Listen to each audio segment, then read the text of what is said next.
Yo, yo! Here we go! This presentation is provided to you to amuse or entertain and not to inform. Content provided should not be used to replace the professional, financial, legal, or medical advice. All footage taken and used from public sources falls under fair use of Digital Millennial Copyright Act of 1998. Therefore, no breach of privacy or copyright has been committed. This is my disclaimer and my agenda. All my videos are just a theory that I cannot prove. All my proof is on another earth. I don't claim to be right. I don't claim to have all the answers. This is just my theory for the Mandela effect. Disclaimer, this video is for entertainment purposes only. This information cannot be proven. One of the caveats that I do have some personal information that I did get personally involved in was some information that had to do with the Stargates and Looking Glass, and more specifically the 2012 problem with those projects. Called the Mandela effect. The popular opinion of what's out there right now is that the project was shut down because there was a problem. Problem they saw, they weren't expecting us to arrive from another planet. We are the problem.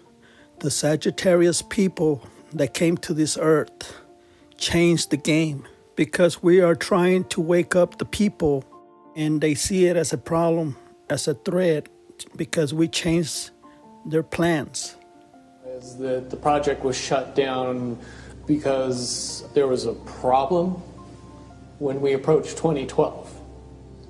I've heard it described a number of ways, but to my knowledge, the problem is that the timelines converge on that point in time.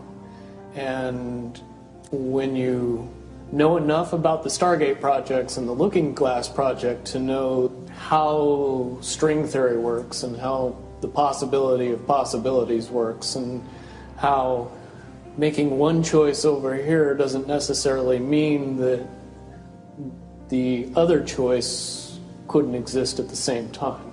Called the multiverse. But once you get your brain wrapped around this subject, you find out that at the end of 2012, the Mayan calendar predicted the Mandela effect. in an easy way to put it, the choices that we make become less and less consequential to the future. And eventually we're pushed into this bottleneck of time, no matter which choice we make. And that's important to the people that had access to Looking Glass because they would use Looking Glass knowing the choices that they would make and the future would pop up. The big mistake was coming up with the possibility of future. And when we started using a computer to say, well, if we make this choice, it's 79% possible that this scenario happens, and 23% are possible, or whatever, using round numbers, that this scenario would happen. The understanding at the time was that was realistic. However, if you go down the road further and free will continues to exercise itself on this game, that 79% possibility sometimes changes very, very fast. But if you look at the situation in a point of time, it seems very realistic that that's the greatest possibility. What happened was people, very smart people, began to figure out that something big was coming up. Something that made it so all the possibilities of all the future scenarios of any choice, any possibility that was fed in and observed through the Looking Glass inherently ended up in the same future. And no decision, no possibility changed past a certain point. That's the big secret. All possible timelines lead to the same basic set of history in the future. That is what sends everybody that has all of the information, that knows everything into a blind panic. The people that know everything about Looking Glass, that have gotten all the reports and all the information, the elites of the world, probably figured out that that was the end of the game. And This is the end of the elites, not the end of the world. nothing could be manipulated beyond that point. When I was in the military, it would have been before 97 when I got in trouble.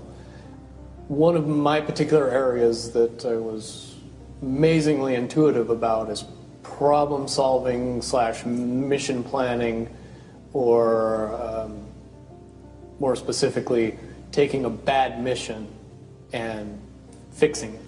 Certainly knowing how string theory and possible futures works makes it so you can work your mind very quickly to see the reality of what's happening and decide what decisions need to be made to change it for a particular outcome. At a certain point, after they're done hearing the computer tell them this is what's going to happen over and over and over and over again, all they become focused on is how do we fix it? What I do know is that I was called in and asked to solve this problem, this timeline contraction problem. And I eventually did my due diligence and did all the investigating, and basically only had one piece of information, and that was reinforcement. The computer's right. The timelines will contract down to some inevitable thing. There is an inevitable event. It's been forecast, it's been predicted, it's been fed to us in a slop trough of what they want us to believe will happen. They don't actually have control over what happens. They only have control over the reaction, and it seems that no matter what they try to do to cause their desired reaction, it's going to have an opposite effect. Much, much easier for me to explain today what that process is as opposed to back then. If I had to give it a name, I would say it's the awakening process. The Mandela effect is the awakening process. It's not about changes. It's an evolution of consciousness that cannot, will not, and no matter what decisions or possibilities are injected into the equation, eventually it all resolves down to us all learning the truth and becoming aware of this massive dam of lies that has been built that keep us from knowing massive volume of information that we should otherwise possess. Essentially what happened with Looking Glass, not only did they not want people to use it anymore because they knew it was just going to burp out the same thing, but at the same time they didn't want anybody else to know what it was saying, I'm sure. Because that information was of a monumental concern when I was in the military about how to prevent this inevitability. Now, at first I thought it was end of the world. Now I see end of the world as end of their world. The biggest cherry on top of all this conversation would be a synopsis to say that if I could convince everybody out there that for all intents and purposes, what we believe to be true eventually becomes true. If somebody convinces us that a major disaster is going to happen in the very near future, a major disaster happens in the very near future. If we don't buy into that fear and accept that there's really nothing that we know is going to happen, and accept of whatever happens, that makes the convergence of the timelines happen as naturally as possible.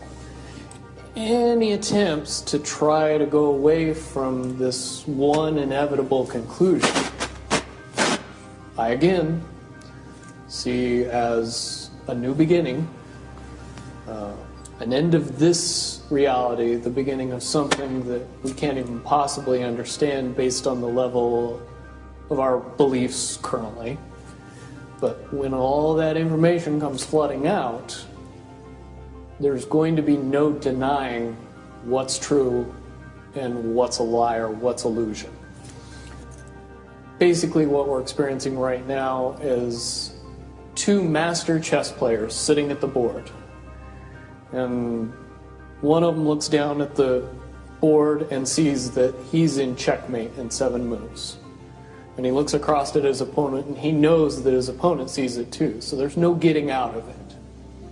So at this point, the loser can only prolong the game. Both players know the game is over. It's only a matter of time before he does this, and then you're forced to do this, and then he's forced to do this, and eventually checkmate. We, as a race, if we could understand that the game is over, that based on the rules of the game, the bad guys have already lost, the good guys have already won. Yes, there's moves left on the table, but those moves are being forced by the player that is going to win. The only way that checkmate can't happen is if the player that's winning makes a mistake. But from all of the information that I've gathered, all of the information that's been given, all of the information that's been vetted to me, it seems pretty obvious that the good guy player on the side of the chessboard knows exactly what has to be done to win the game. And so at this point, any mistake would be all but impossible. But again, you really have to understand the game to know that the guy that's losing is lost. And I'm sure most people sitting watching a chess match between two advanced chess players know the game's over long after the two players know it's over. Because they can't see the board and see that there's only 7 moves left. Thank you for watching. Mandela Affected. We are one.